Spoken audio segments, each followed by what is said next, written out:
Hey y'all, welcome back to Unspoken Truth. I'm your host, Natalia Unseld, and today is episode 14. And today I'll just be basically giving you guys just a rundown of everything. You know, I feel like I sometimes get so stuck on like giving advice about stuff that I went through, but like I kind of forget to tell my part of the story. And yeah, today's really just like an update and everything that's going on. And episode is labeled, if you've been feeling burnt out, this one's for you. I've been feeling pretty burnt out. But aside from that, this is my rebranding start, okay? This month, I really just wanted to hone in and becoming better. And I just thought I would bring you guys kind of like an episode that's giving you an update on how everything's going. It's very rough for me for like the past few days, and I don't really know why, but not even that. For the past few weeks, like for the past month, I would say I've been really like on a rocky road, and I wasn't really sure like why I was feeling that way because it was lasting so long that I kind of forgot the reason why I was starting to feel down, you know what I mean? And another thing that was increasing during this time was my social media use. And I was really like, I think it was honestly making it worse. Like I was just continuously like on and on and on. And I knew something was off too, because, you know, like they always say, like when it gets dark outside, you tend to just like, when you get less sunlight, it affects your mood and your emotions and stuff.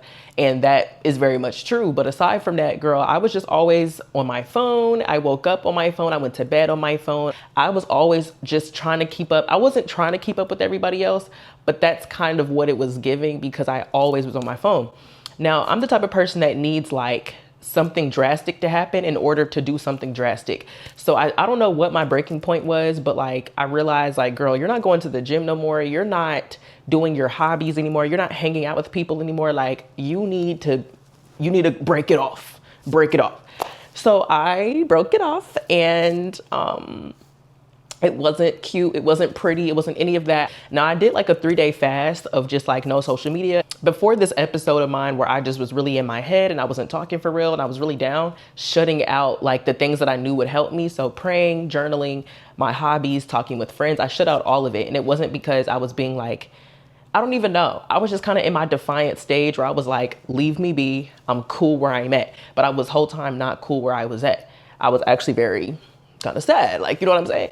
So it was me lying to myself in a sense. But anyway, I detached from social media and it was the best decision I've ever made. But that leads me to my first point. Maybe you should consider detaching from something yourself, whatever it may be. But one thing I can say that I've learned is like after unplugging from social media, I really learned just how much control it had over me. And I'll also say this, like, I think during the times where like, and let me just be honest, knew I should have took a break from social media. Okay. I already knew that I should have took a break from social media. But I was trying to like replace that urge to like unplug by doing like healthy habits and stuff like, but the real problem was that it was social media. And I don't even think all of us, like even our generation, I feel like suffers the most because we really grew up with more technology, but it also is just like social media might be the one thing that's making your life miserable without you even realizing it. Once I detached from social media, I realized I don't have the normal anxiety that like I kind of have all the time, but like it became normal. So you're probably like, girl, that's you, but not me. That's cool. I think that's why me and maybe people who can relate have social anxiety sometimes, because you're always tuning in and checking in to see what everybody else is doing. Coming out of it, I'm able to see the difference with social media and then without it, like, I'm not gonna lie, like even without it, it took me a minute to get used to it and actually feel like, okay, you know what I'm saying? But I'm saying like, it helped me really look back and see that I really just had bad FOMO. And I just had this weird thing of being left out. And I think you may not even realize it, but if you're always scrolling, checking on people, it's like you have all these tabs in your brain, just keeping tabs on people that you don't even know. And honestly, when you're constantly doing that, it really is the biggest sign that you have a fear of being left out or like FOMO. You could just be like, oh, I don't care what, you know, I don't care to be left out. I just want to see what's going on. That's all social media is checking on other people and seeing what they got going on. And that's cool, you know, but when you're doing that for like 8+ hours a day, it's kind of a problem. And even if it is TikTok and it's things that are funny, it's still keeping tabs on people. And when you have all those tabs open in your mind, no wonder you have no room for yourself because it's spent on other people. That's what I mean by like, when we're keeping up with people so much, it really creates a mentality of lack. For me, I realized a lot, like, especially after I unplugged, I was able to see, like, I feel a lot better about myself. You know what I'm saying? Because when you're constantly looking at people and seeing what they got going on, it forces you to look inward in a way that is uncomfortable for most. It's inevitable to not look at your own life after you've been scrolling for hours, checking up on other people. I think because I wasn't taking time for myself, it was really uncomfortable to go on social media, and you see marriages, you see baby showers, you see job announcements, you see LinkedIn posts. It was just a lot. When you're constantly looking at who created and not creating yourself, it forces you to look inward on your life and kind of create a dislike for your own life. And I realized that when I wasn't like on it a lot, I realized I was feeling a lot better for myself. And like, I would just say, aside from that, even just with like being on it from when I woke up to the second I went to sleep, it was also just like, I don't even know why, it created a sense of rushing in my head. Like, I always felt like I had to rush to eat, rush to take a shower, rush to chill and relax. Like, everything was a rush, and I was also constantly drained. Now, part of that was because I only gave myself 30 minutes to get ready for a while, like to go to work and stuff, which I'm not proud of. I'm not proud of it, but no wonder I feel exhausted all the time, because every second of the day, I'm keeping up with other people to see what they got going on. And then I give myself 30 minutes to get ready for the day. And it's like, you went from your bed to your job and expect to be in a good mood. Like, you didn't have no time for yourself. You didn't do nothing in between. Like, no wonder you're drained. You could quite literally just go on social media and then just do it for the things that you need to do. Like, if you need to find a recipe, go to the recipe. That might be something that you might want to try doing. So I don't know. Once I was able to detach and completely like unplug from the reality that social media gave me, I was able to create my own. It feels like I'm now caring for another person. It's so weird. Like, because it's yourself, you're willing to give every excuse in the book. But if it's somebody else, you'll like overextend yourself, make sure they're comfortable, make sure they're straight. But once I detached from social media, I started looking at myself as another person to take care of. The way that I treat myself, the things I feed my brain, like all of those things are starting to become, like, it's starting to click. It's starting to make sense now. And also in this state, I was feeling really stagnant and really like just uncomfortable with myself, but I didn't know why I was feeling like stuck when I had all these ideas. But I think a part of it too is that social media, I also feel like, blocks our ability to be creative, and it doesn't give you the space to be spontaneous. It doesn't give you the space to like critically think about things. I feel like once I stopped like looking at other people's lives so much, I was able to find out the things that I was capable of. And you'll be surprised, like, we are growing every single day. So I think I was able to realize, like, I'm actually a critical thinker. I'm actually a deep thinker. I actually do like to read. And I think social media too, like, makes you forget the hobbies that you actually like to do. You might be someone that actually like to create, and might be somebody that likes to do certain things, but you might have outgrown it because you're busy looking at what other people are creating. That runs so deep, because I forgot that I actually like to read. I forgot that I actually like to journal. And I know it sounds little and it sounds small, but it really is the little things that bring you joy that makes your day go a lot easier versus going to work and going home. I feel like because social media makes you look inward and look at your own life, it also makes you create unrealistic expectations of what you should have and what your life should look like. Speaking of rebranding, you know, I was really like, okay, so what should my social group look like? How should I be socially? Because I've outgrown a lot of things and a lot of people. And I think like that's created like space for new things, but I'm like, okay, so what is the new thing? Like, what's going on? But yeah, I think like I was so hyper fixated on creating a new beginning for myself that I almost forgot that you can't plan everything. Now, I do really want to talk friendships, because I think like being in your young 20s, that's kind of like one of the primary focuses in your life is like your social life, your work life, and then your family life. So like social life is like one of the biggest ones, because we're young, we're doing things. So me as an introvert, right? I used to see people with like big friend groups on social media and doing this and doing that. But at the end of the day, I also was somebody, had to be realistic with what I had going on. Like, I'm somebody who actually does have a low social battery.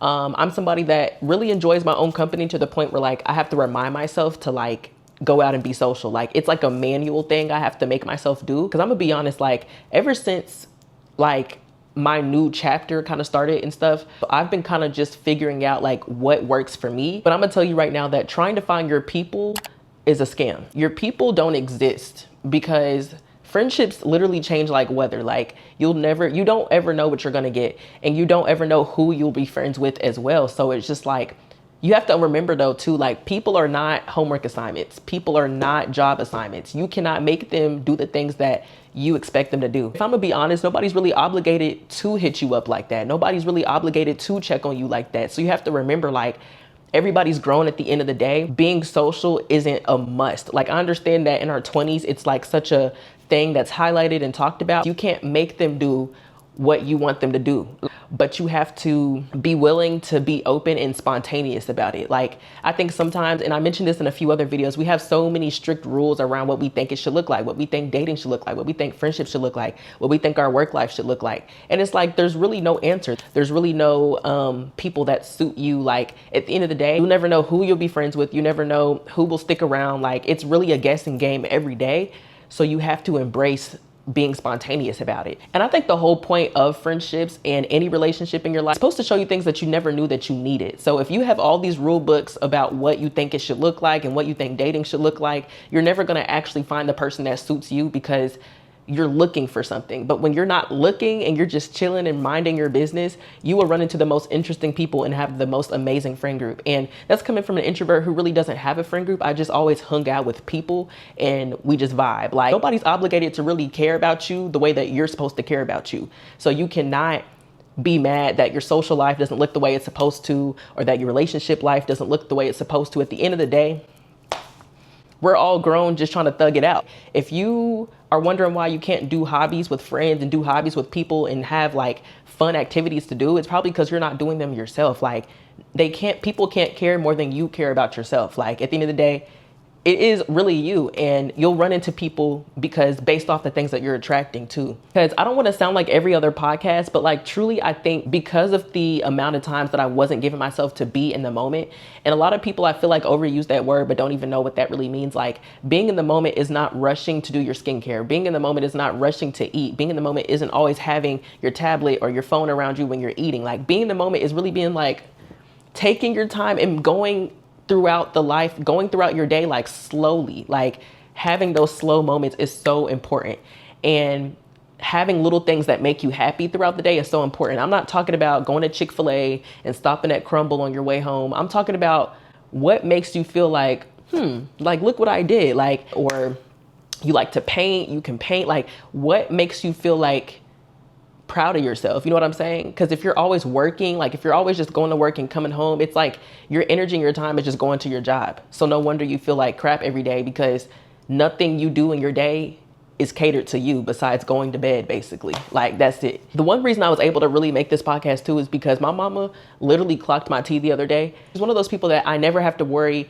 about her message coming from the wrong place, because she's one of those people that, like, she's blunt, but she's blunt because she loves me and she wants me to hear it from somebody who cares about me. Because if you really want to be honest, you need that one blunt person who's really like, what's going on with you? She's basically just telling me how, like, I need to basically keep challenging myself in areas where I haven't been challenging myself. She's like, yeah, your job's going well, your podcast is going well, but then what else? Like, you can do much better than that. Bro, my mom is so funny. Like, then she'll like have the most blunt conversation with me ever, just being like, and you keep playing around like I don't see what's going on. Get it together. And then has the nerve to ask me, so what do you have to say? Nothing. I fear you ate me up. No crumbs left. What do you say to somebody who was right about everything they said? And it's just like, and we talked about, she's like, I think you're an amazing, wonderful person, but I want you to let other people see that. And I want you to be able to let yourself see that through other things. Like, I don't want you to just be stuck to just work and going home. Like, you're so much better than that. And it's like, oh, right. It's kind of like when somebody, and that's the thing too, like, I already knew what was going on with me inside. So for somebody else to clock my tea in the midst of, you know what I'm saying? It's like, now I don't want to talk about it no more. It's kind of like when somebody tells you to go wash the dishes after you was about to already wash the dishes. So now you don't want to wash the dishes no more, because it's like, you just went ahead and put my whole life out on the table. So actually, I'm cool. I'm cool on the dishes and I'm cool on you. Like, that's the vibe that it gave. And I love my mom down. I really do. The older I get, it's really never what my mom said. It's always how she said it. But growing up, the tone has never changed. And honestly, I don't think the tone needs to change. I think I've been going out my whole life really just thinking that I'm emotional, I'm sensitive. And I think one thing people don't see about me is that I'm actually like a real, like, sensitive person. And like, I don't mean like, you know, I don't just cry all the time. I'm not saying that, but I feel things so deeply. Most of my life, I feel like I've had people kind of tell me like, it's not that deep. I don't go into situations and be like, oh, how can I make this deep? Like, no, I'm just a deep person. So anything I think about is going to be deep. And I think one thing I've learned about myself is that I'm not emotional. I'm just in tune with my emotion. And one thing I really want to work on going into the new year is not allowing my emotions to take over. Because I think sometimes my struggle with being consistent on my podcast, when I'm going through life, I'm not posting. when I'm going through life, I'm not posting like especially streamers, like when they got life going on and they still post and they still stream, like I don't understand that. So going into the new year, I definitely want to make sure my headspace doesn't get in the way of my work. And yeah, but I think for me, like I was confusing the emotion of being depressed versus just being a deep feeler. Like I think we forget that we're human sometimes and that we are supposed to have a reaction to things that displease us. Like I would like beat myself up sometimes for feeling a way about something that happened. And I'm like, were you not supposed to feel a way? Like anybody else that would be in that situation would feel a way. I feel like in your 20s, you're really feeling your emotions at a heightened rate. It feels like being a teenager all over again, but like in the adult world where nobody gives a crap. Like it's weird because like when you're a teenager, you kind of get more catered to in a little sense, like, oh, like what's wrong? How are you?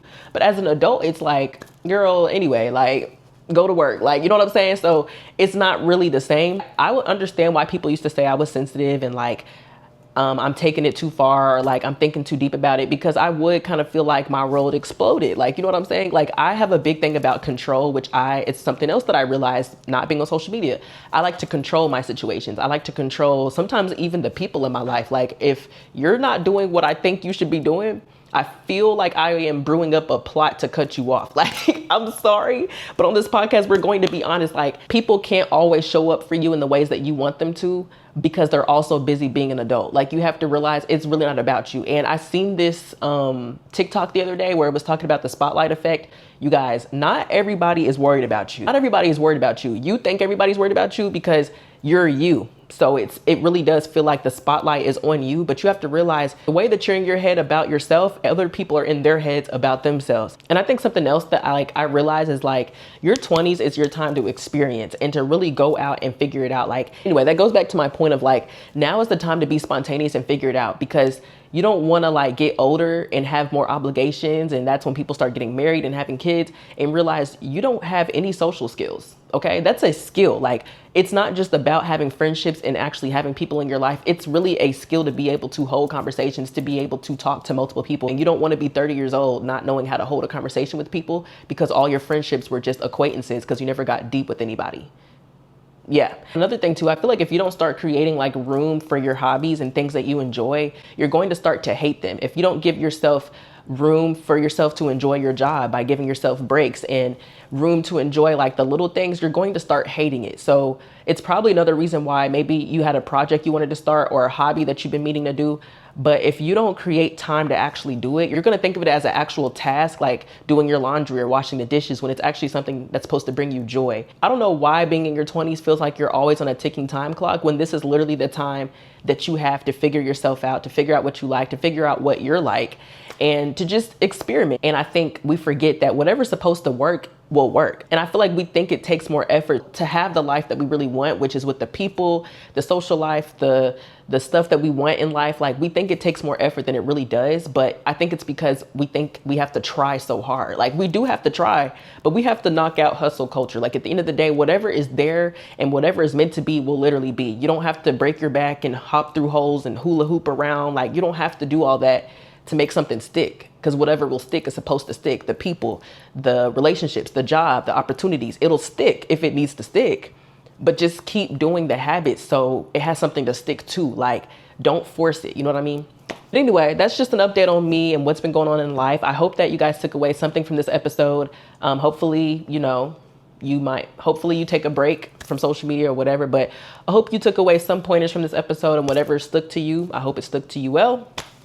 And yeah, I will see you guys next episode. Bye.